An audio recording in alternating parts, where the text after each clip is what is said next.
It was the summer of 2015. We were touring several cities of the US, giving concerts.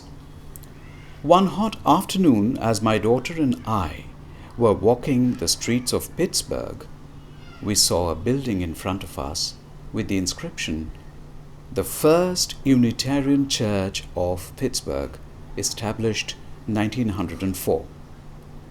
Earlier, when we were in Chicago, we had visited the Meadville Lombard Theological School.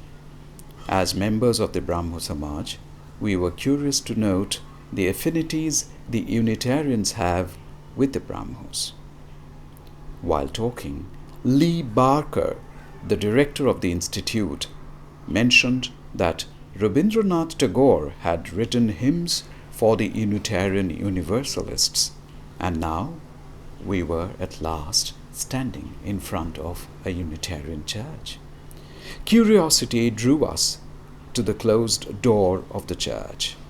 Though the church was closed to public for the day, the lady who answered the intercom very generously let us in when we told her that we came from India and belonged to the Brahmo Samaj. As we were looking around the main chapel, our attention was drawn to the hymn books kept for the congregation entitled Singing the Living Tradition. It was published by the Unitarian Universalist Association from Boston.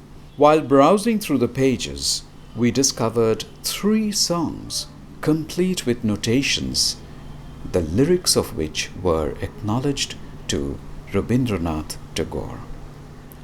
A volley of questions crowded our minds. In the first place, what are these English musical compositions of Rabindranath Tagore doing in the hymn book of the Unitarians?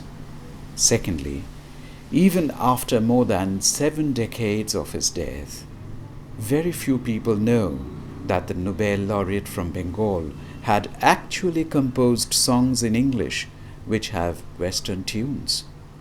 For the people of Bengal, Rabindranath Tagore is the most important music composer of modern Bengali art music.